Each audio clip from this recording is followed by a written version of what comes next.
자, 안녕하십니까. 노보스 인더스트리 노사장입니다.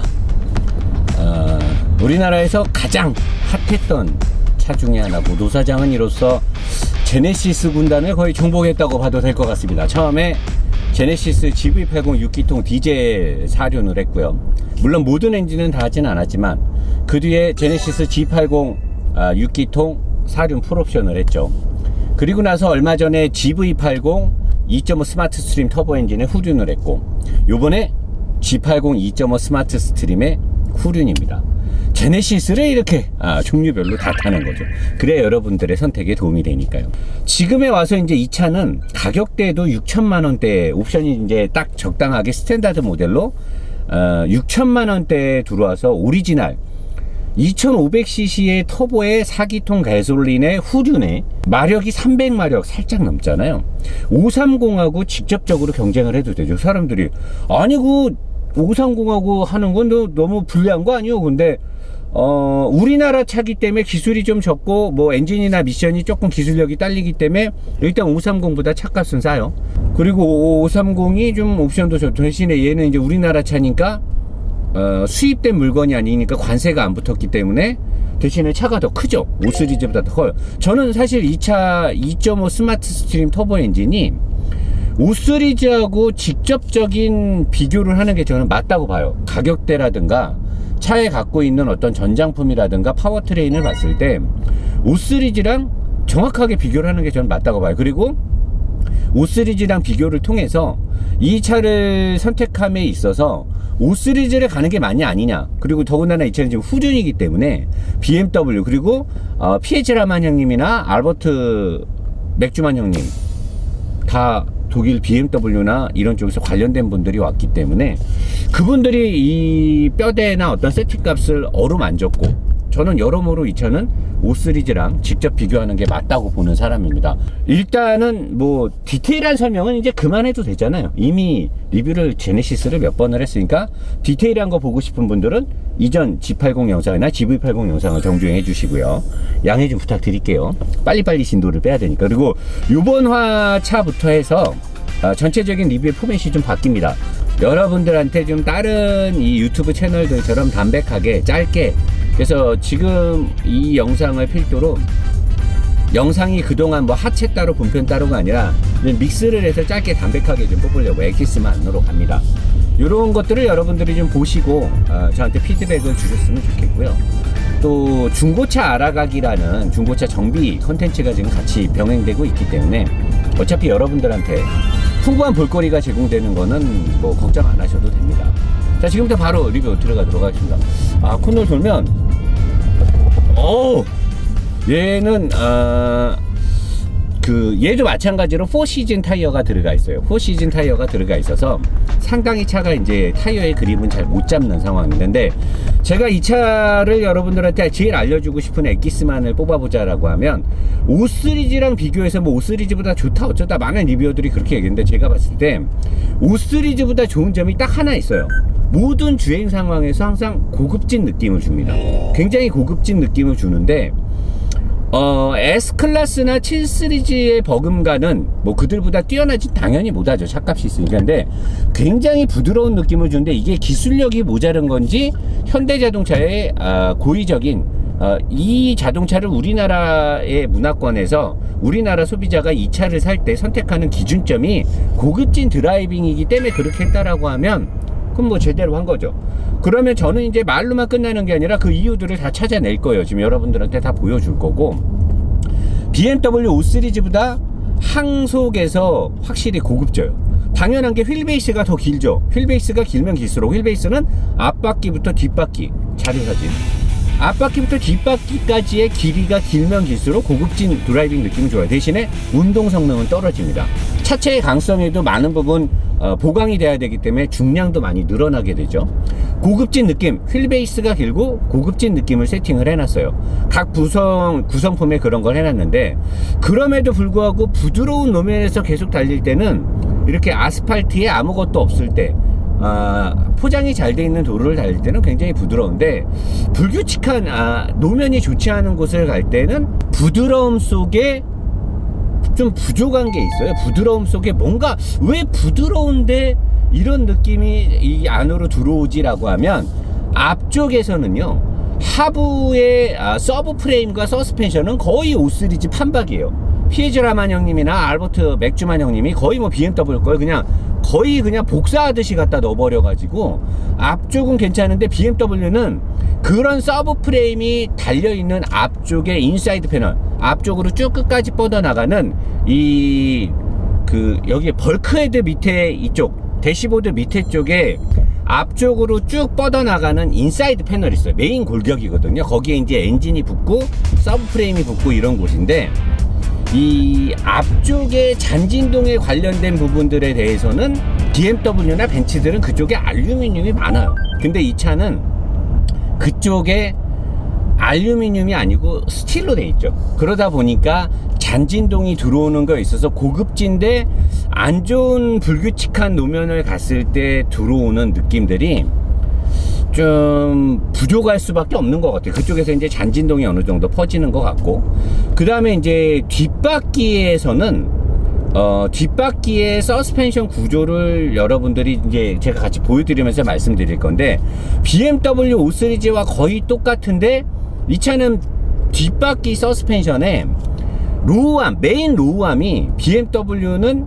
강하게 이 캐퍼시티를 강하게 하기 위해서 조정성과 안정성을 아주 강하게 하기 위해서 기가 스틸 소재를 쓰는데, 이 차는 승차감을 위해서 거기를 알루미늄 합금을 써요. 사진 지금 보이시죠? 메인을 알루미늄 합금을 쓰고 앞에 쪽에 트레일링 암하고 레트럴 암을 스틸을 쓰고 뒤쪽에 토우 컨트롤 링크도 스틸을 쓰죠. 근데 이 차는 BMW랑 리어 서스펜션의 세팅이 아주 달라요. 일단 설명 한번 들어볼까요? 추석 방역 선물 세트는 노보스몰에서 구매하세요. 자, 지금 뒷바퀴 서스펜션에 대해서 하체우리계 노사장을 소환했네요. 5 시리즈랑 다른 부분들을 지금 주행 중에 많이 짚어내고 있죠. 왜? 가격에서 가장 치열하게 경쟁이 되고 있으니까.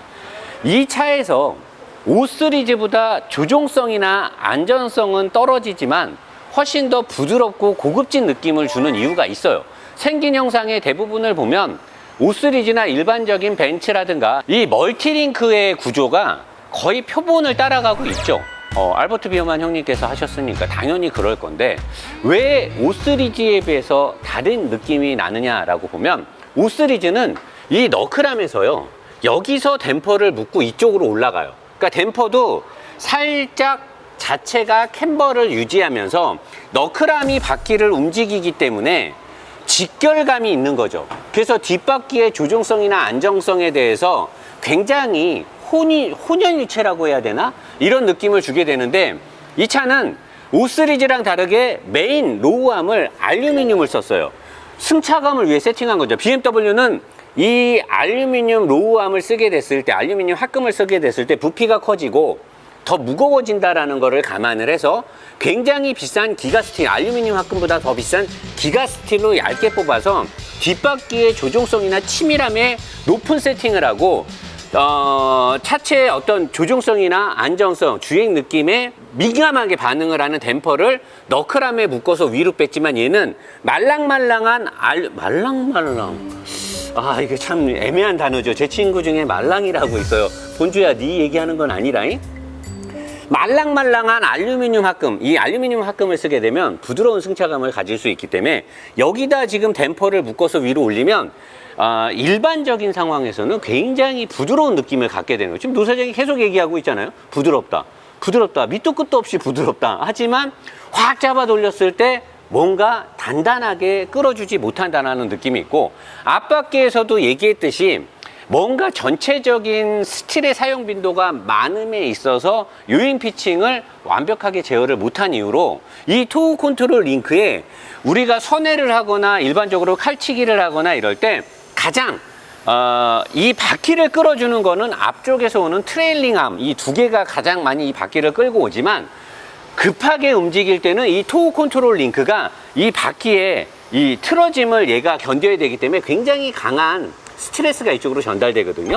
근데 이 차가 알루미늄의 사용 빈도가 굉장히 많음에도 불구하고 뭔가 전체적인 중량 부담감 또는 스틸 사용의 빈도가 높거나 완벽한 세팅이 아직 안 게 당연하죠. 현대자동차는 아직 이런 급의 차를 만든 지 오래 안 됐으니까. 그래서 토어 컨트롤 링크에 굉장히 많은 스트레스 진동 파수가 생기는 것 같아요. 그러니까 여기에 진동 댐퍼를 또 달아놨죠. BMW도 있는 거 아니야? 사진 보여드려? 없잖아요. 없어요. 얘는 이게, 그러니까 이런 것들이 지금 달라요. 하지만 뒷바퀴의 캐퍼시티를 위해서 맥주만 형님 이하 많은 엔지니어들은 대부분을 BMW 5 시리즈와 거의 똑같이 했어요. 모든 암들의 각도 거의 BMW 5 시리즈랑 똑같아요. 근데 기가 스틸의 범위가 다르고 댐퍼, 이 댐퍼는 아마 5 시리즈를 따라서 할 수도 있었음에도 불구하고 이 중량의 스포츠성보다는 고급짐으로 가는 게 낫다라고 했기 때문에 댐퍼를 이렇게 로우암에다가 부드럽게 꽂은 게 아닐까 싶으면서 계속 달려볼까요? 고고! 자, 여러분이 지금 하체 후리기의 영상을 자세히 설명을 들었잖아요. 그런 구조로 돼 있는 거예요. 그 알루미늄에서 댐퍼가 위로 직바로 올라가니까 알루미늄을 통해서 부드럽게 승차감을 조율하는 데는 굉장히 이 차가 고급진 승차감을 내는 데는 좋지만 치밀한 운동성을 내야 될 때는 너클암 쪽에서 댐퍼가 너클암에서 나가면 약간 템버가 생기거든요. 그래서 뒷바퀴 쪽을 노면에 홀딩하거나 코너를 돌아갔을 때 땅을 잡아주는 뒷바퀴의 홀딩 능력이 되게 좋아지고 좀 강한 단단한 느낌을 많이 받게 되는데 얘는 그렇지가 못한 거죠. 얘는 로우암 자체도 알루미늄 합금이기 때문에 진동 감소에는 좋겠지만 고급짐에는 좋겠지만 뒷바퀴의 조종성과 안정성, 운동성을 낼 때는 BMW 5 시리즈보다 불리해지는 거예요. 그래서 이 차가 타면 5 시리즈랑 경쟁해야 되는 급인데도 불구하고 승차감이 상당히 고급스러운 거예요.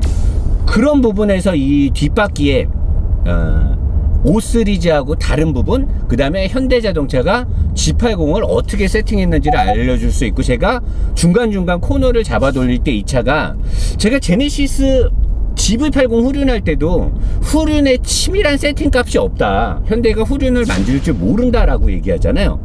이런 맥락인 거예요.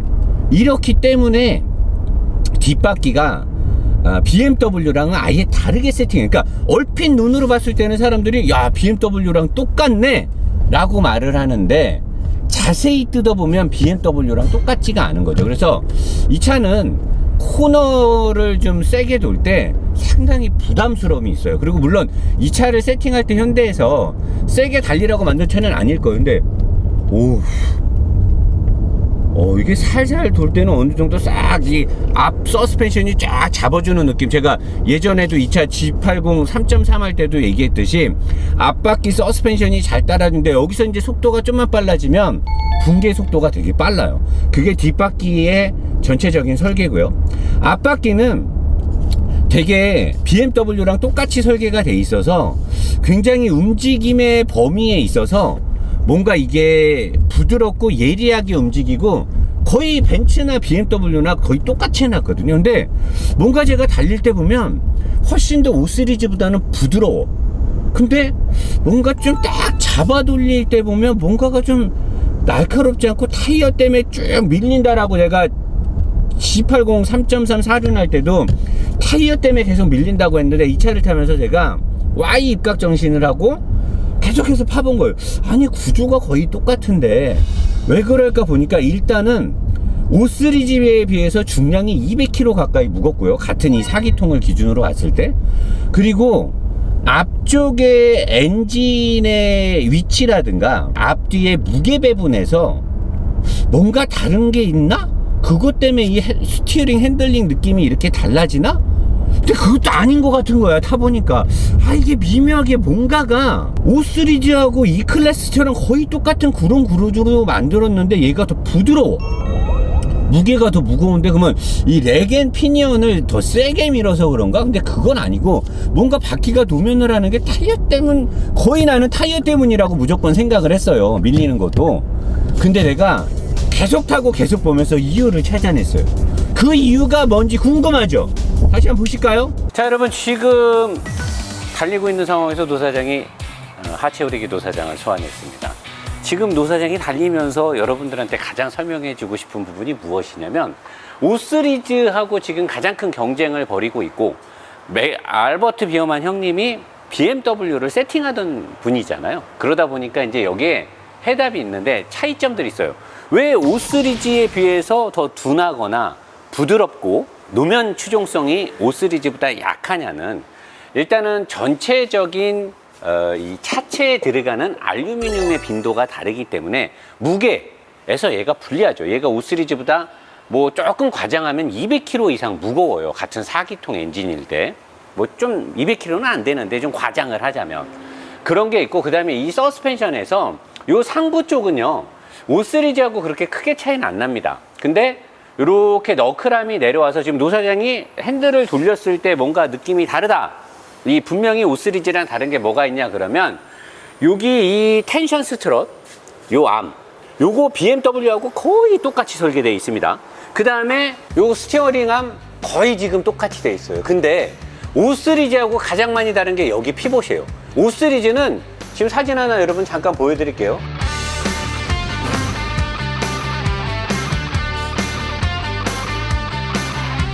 보셨죠? 얘가 캠버가 더 많이 벌어져 있어요. 캠버가 많이 벌어져 있기 때문에 코너를 돌 때 바퀴를 돌리면 여기 이 캠버에 의해서 이 바퀴가 노면을 잡는 홀딩 능력이 5 시리즈가 훨씬 셉니다. 훨씬 세기 때문에 5 시리즈가 앞바퀴의 접지가 훨씬 더 강하고요. 그 다음에 5 시리즈는 요 할대 링크, 이 스테빌라이저를 잡아주는 이 할대 링크가 얘하고 소재가 다르면서 얘보다 짧아요. 얘보다 짧다라는 거는 댐퍼랑 묶여서 좌우 바퀴의 틀어짐을 더 세게 잡으면서 운전자로 하여금 스티어링의 느낌을 직관적으로 준다는 거예요. 아주 직관적으로. 그리고 얘가 5 시리즈에 비해서 알루미늄의 사용 빈도가 더 많음에도 불구하고 댐퍼에 이렇게 진동을 흡수할 수 있는 진동 댐퍼를 따로 달아놨다는 거는, 그러니까 전체적인 차의 세팅값, 가장 두드러지는 부분은 주행과 관련해서 스틸의 사용 빈도가 워낙 많기 때문에 그런 것들이 주행 중에 요잉 피칭의 발생 원인이 될 수 있고, 그로 인해서 댐퍼를 타고 잔진동들이 위로 들어올까봐 이렇게 여기에도 댐퍼를 달아놔. 이게 진동 댐퍼거든요. 진동 상세 댐퍼인데 5 시리즈에는 이런 게 없죠. 못 믿겠슈? 그럼 사진 한번 보시오.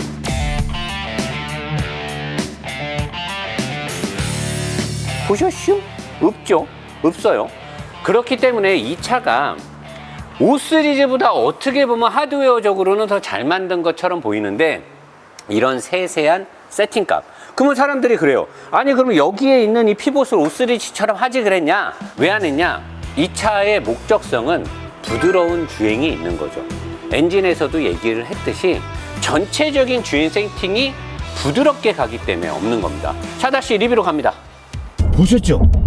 앞바퀴의 서스펜션에서 가장 중요한 스크럽 레디우스라고 하는 바퀴의 땅바닥부터 댐퍼의 상단까지, 그 다음에 로우암이 체결되는 이 삼각형 구도에서 이 차가 5 시리즈에 비해서 기아 역학적인 그 구조가 더 약한 거고, 가장 근본적으로 약한 부분이 너클암을 잡아주는 메인 로우암이 너클암을 잡아주는 그 부위, 제가 하체 우리기 방금 영상에서 보신 것처럼 거기에 캠버 각도가 5 시리즈보다 약해요. 그러니까 내가 그냥 봤을 때는 5 시리즈랑 너무 똑같아가지고, 근데 운전을 해보면 뭔가 앞바퀴가 5 시리즈보다 빨리 노면을 논단 말이야. 근데 거기에 캠버 각도를 5 시리즈보다 안 주면 이 차가 운전할 때 이렇게 이제 칼치기를 할 때는 이렇게 되게 불안하죠. 이게 앞바퀴가 노면을 세게 딱 못 잡기 때문에 불안한데, 일반적으로 이렇게 가면서 이렇게 부드럽게 이렇게 싹 할 때는 굉장히 부드럽게 가는 거예요, 차가. 그러니까 이 차의 목표 지향점 자체가, 현대자동차가 후륜을 세팅하는 기술이 모자란 거는 누구나 다 이해할 수밖에 없죠. 왜? 아직 구력이 그렇게 안 되니까. 근데 목표 지향점을 고급성에 놓고 했다라고 하면 나름 잘한 거예요, 이 차의 성격에 맞게. 근데 이 차를 타면서 사람들이 다 5 시리즈보다 좋다라고 하니까, 그러면 이렇게 되는 거죠. 그건 아니라는 거죠. 이 차는 5 시리즈하고 아예 목표 지향점을 다르게 지금 세팅을 해놓은 거예요. 그래서 운전을 했을 때 고급지고 부드럽고 살살 가는 걸로 만족을 하면 이 차가 훨씬 더 좋아요. 5 시리즈와 이 G80 후륜을 놓고 비슷한 가격대에서 고민을 하시는 많은 예비 소비자분들, 제가 분명히 말씀드릴게요.